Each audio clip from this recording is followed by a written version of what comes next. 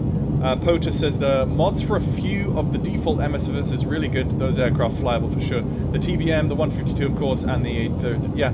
There is a mod for the 152 that adjusts its fuel burn and stuff like that. So I don't know that I have it installed anymore, but I'll have to go back and look.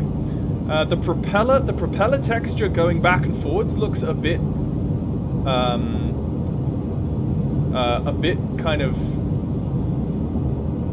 glitchy, like on off on off on off on off. Maybe, oh goodness me, it's just so fast. It doesn't slow down. Okay, I'm gonna do a hey there, hey again. It's me. Oh lol, it's so funny whenever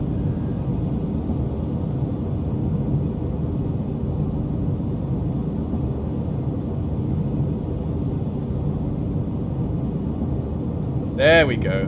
Get ourselves a nice rate 1 turn, or not rate 1 turn, a nice tight turn, far below pattern altitude, over a quarry, so that if we do have an engine out, we'll die a little bit more painfully. There we go. That's a bit of a better picture there. Right, let's see how this thing does on an approach. If there's this much wind noise, you know what? Screw this. Is there an independent wind noise sound? Cockpit warnings, other aircraft, environment? Maybe, no, I don't think it's the environment. Aircraft engines, aircraft miscellaneous. Let's try that and see what that does. Nope, still the same. This is, oh, nope, sorry. Sound. I just put that straight back up. I'll figure it out later.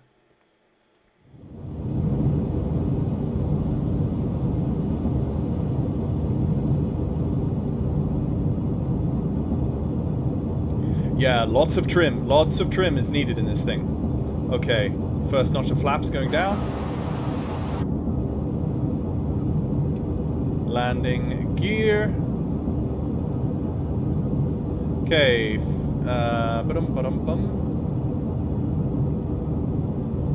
yeah, we're on the fullest tank. Mixture set, prop full forward. Oh my goodness, trim! Oh, this thing needs a lot of trim. Or it's the control surfaces that are heavy, are heavier than I'm used to.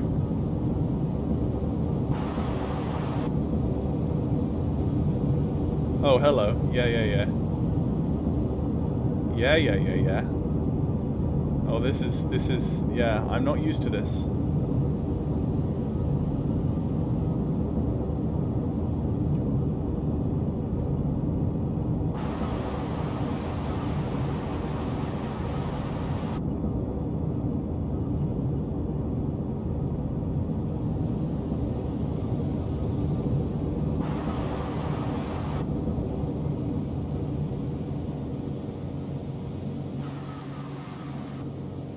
Okay, so the noise of the gear is just so ridiculously loud.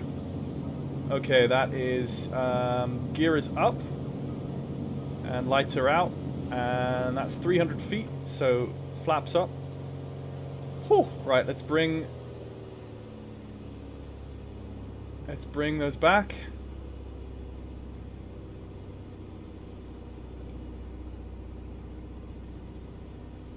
Actually, let's not bring those back, because we want to get up to 1100.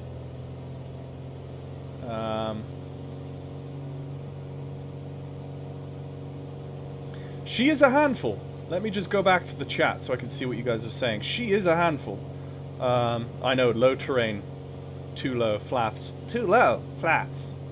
Too low, flaps.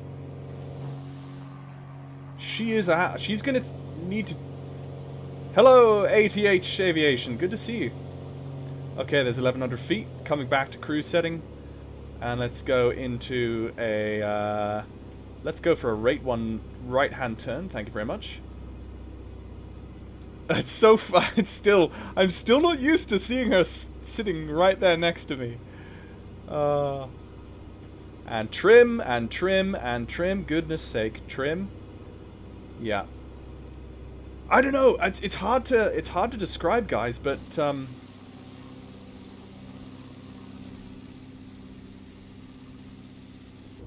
she just feels very heavy. She feels heavy, which I don't mind. I will happily get used to this. I will happily get used to this. Let's just try to have a coordinated turn. Thank you very much. Mantok. Coordination here. I was also flying on VATSIM and I just done VFR from Newcastle to Liverpool. Very nice flight. Nice! Was it in Microsoft Flight Simulator or was it on something else? Okay, so let's just... Goodness me, the trim on this bad boy. She is very trimmy. Well, not trimmy, she's just... Because she's heavy on the controls, it feels like you need more trim, maybe? I don't know. It does feel like you need a certain amount of trim. Right, let me go back to here. That is runway 24. Yeah, runway 20. Runway 20. So let's set a heading for 20 roughly, so that we have some sort of back course. That's good. There's a cathedral there, by the way. But with full Orbex sceneries, which is very good. Ah, FSX. Yeah, no, FSX with full Orbex is always looks fine as well. There's no, you know, you can use whatever simulator you like, and that's great. But that's good. Cool.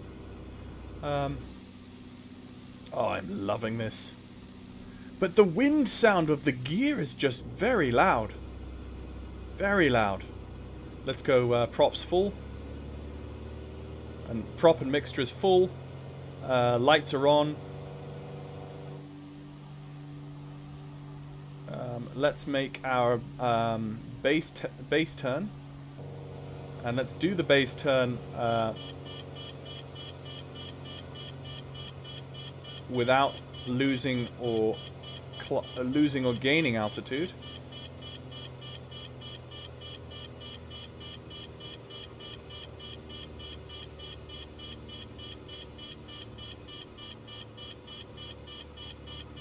Okay, that's about 90 degrees.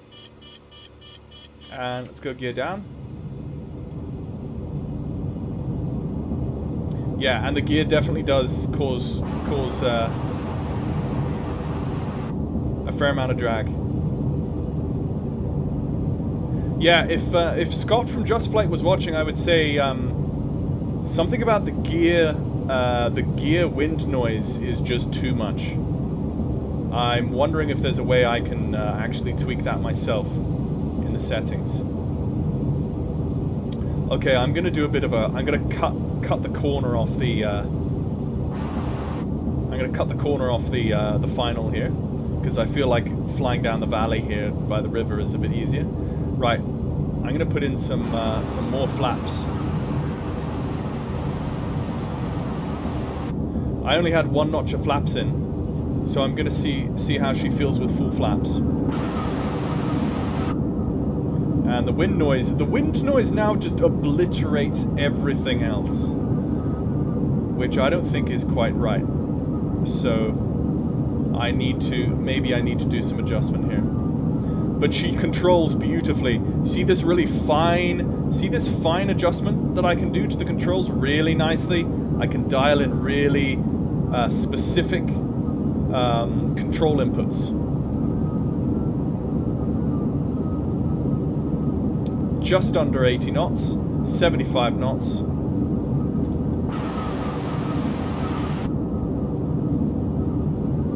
Let's just pull our nose above the trees here.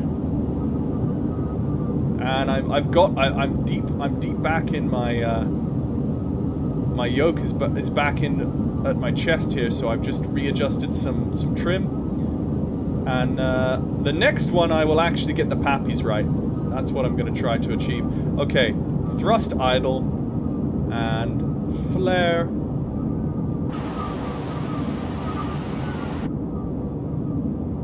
And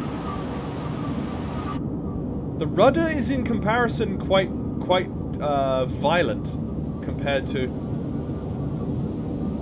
all the rest of the controls.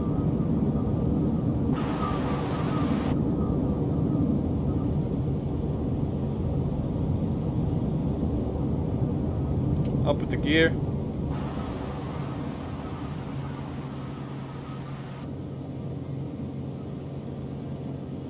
A little bit of a steep climb out there, maybe. And then 300 feet and flaps coming up. Flaps up full. Yeah, so that air noise. Let's just see if we can now go in and check what that might be.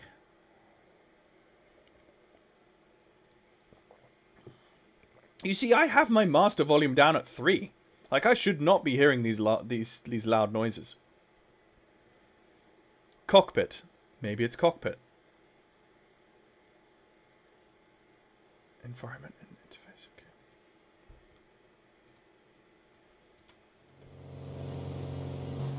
Don't think it was, but yeah. So definitely an aircraft with a lot of scope, a lot of things to enjoy, and there's a number of flight dynamics to get used to, I think, and I'm going to look forward to enjoying. Looking forward to getting to know this bird thoroughly. Okay, 1100 feet, and let's just do a bit of a tighter circuit than the last one was.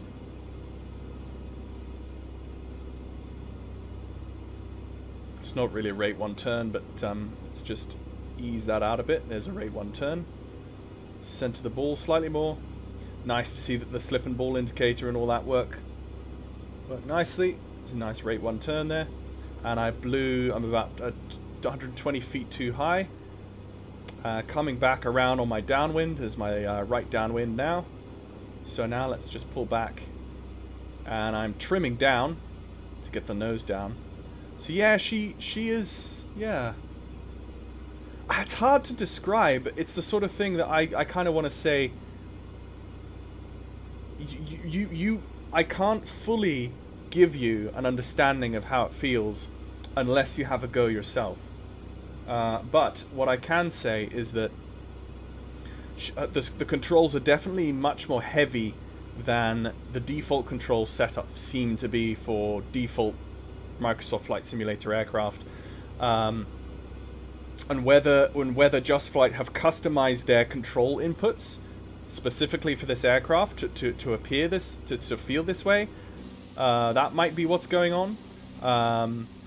What are my thoughts about that? I think it's a good idea. I think it's worth it, because you can get much more controlled, smoother inputs into the aircraft that are more realistic.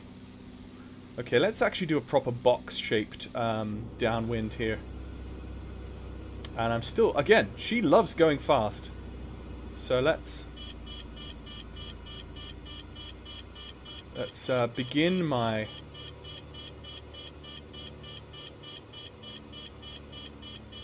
gear down and trim. She needs trim. Trim.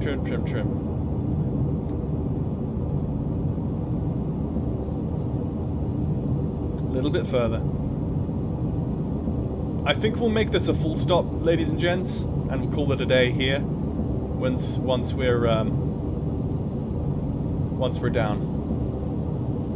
Let's get some flaps in. We're a bit. Oh! I just dumped all the flaps, and now I need ridiculous amounts of nose forward trim. There we go.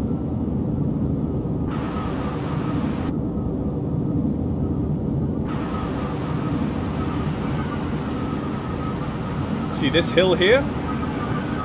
This hill is why you need 1100 feet in the circuit. Okay, let's go final.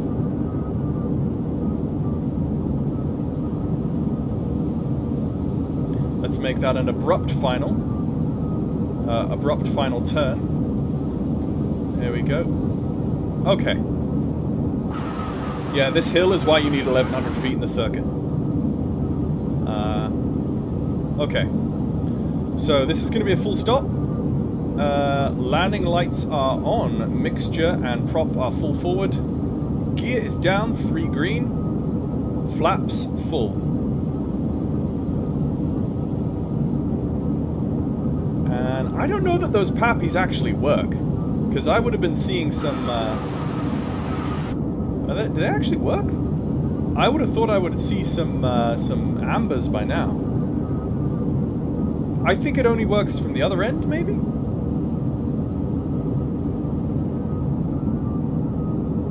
Maybe it only works from the other end.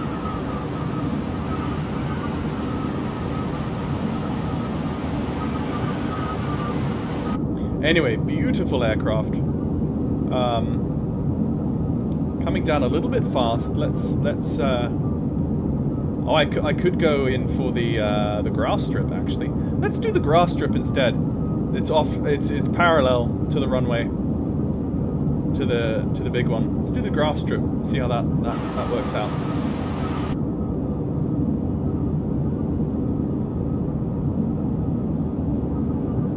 A little bit more trim. Trim. Trim. Trim.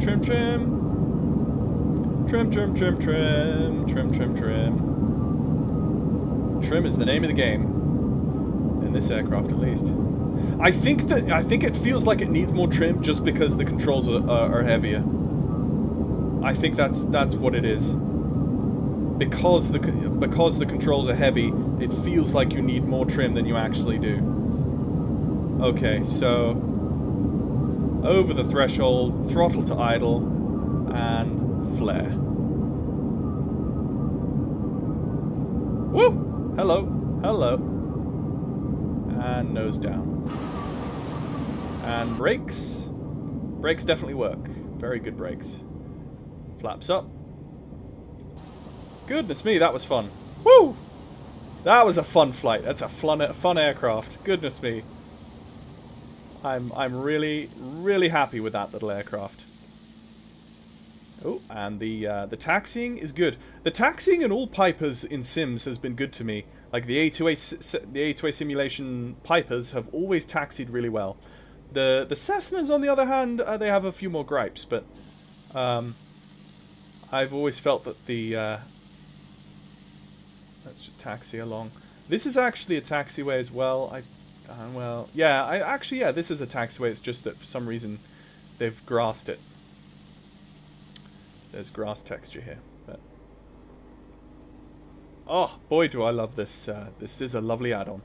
Genuinely, my final thoughts on this, my first attempt at flying this today, is very good, very good. And if you think about it, guys, you know, if you don't like the standard of quality that you see here, then you are only in the position. You're in a good position. Right? Because if you think about it overall, if you think JustFlight isn't good enough for you, then okay, you've got to wait for the other guys to follow suit. But like JustFlight, I feel have really raised their own bar of quality based on the things that I've seen from them previously. I feel like they have. Maybe it's just me. Maybe I haven't really flown enough JustFlight aircraft to make that call. But from where I'm sitting, I feel like this is a really solid add-on that I am going to be perfectly happy purchasing for my own use next week and flying. And I genuinely will be making a playlist of videos on all the different intricacies and details of this aircraft. I'll be teaching myself, and I will be hopefully teaching you guys through the use of videos. But just lovely, just a lovely aircraft. Looks good, sounds good, apart from that really high wind rushing of the gear and flaps, which I'm sure there could be some way to tweak that, you know, as time goes on. And again, I'm saying this is not the release candidate build. They're still got a few more days of tweaking and things. I love how when the engine's on and you've got the parking brake set, the aircraft just kind of it wobbles back and forwards on the taxiway or on the apron and it does that in real life as far as I can remember. It has these small wobbles. Yeah, I like it. So let's go and do a shutdown checklist here, and then I'll read some comments. So shutdown checklist: flaps retract, fuel pump off, avionics. Let's turn all those avionics off by hand.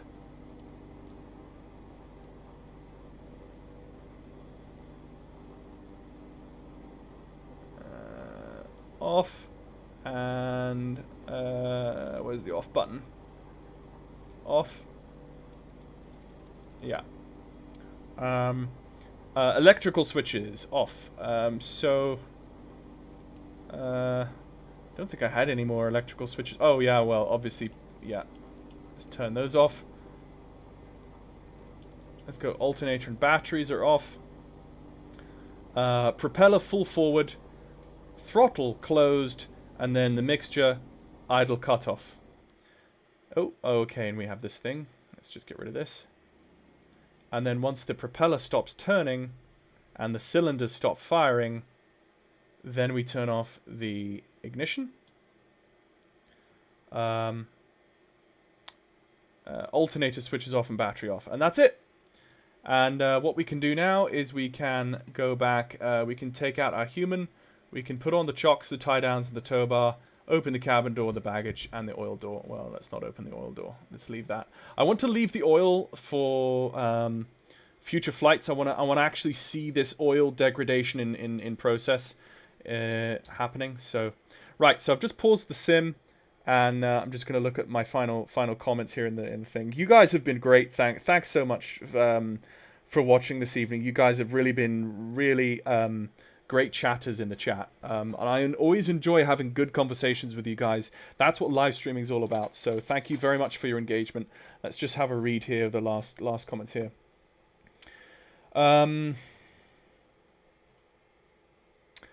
FSX is so passe now, but I've got so much money invested. Yeah, I know.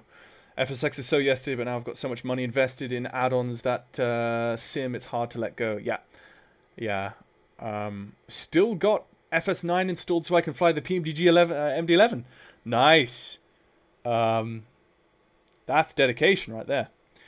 Great approach to soft field. A little low if we want to be picky about the glide path, but kind of necessary if you want to land short.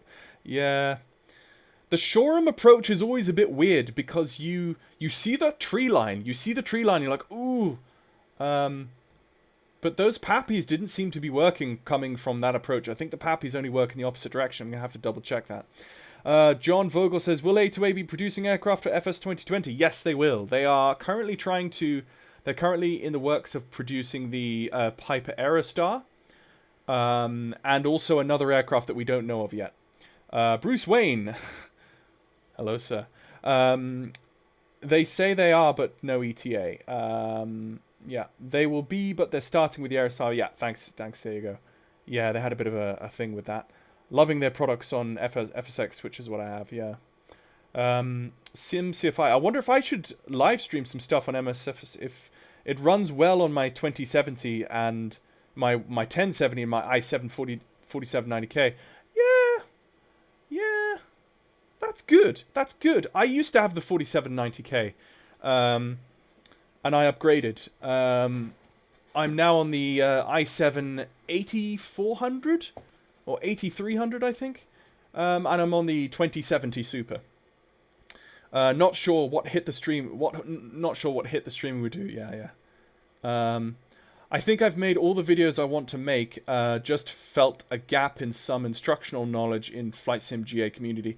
There are gaps in the GA community. To be fair, there's so many people out there doing the whole Airbus 320 and Boeing 737, you know, there is, but then you do get pockets of teaching and instruction like Kicks VFR Club, like I said, great community. I really need to get back into some flying with them. I always say that, and I think once I get settled in my new house, then I'm hoping to devote a bit more regular time or more structured time.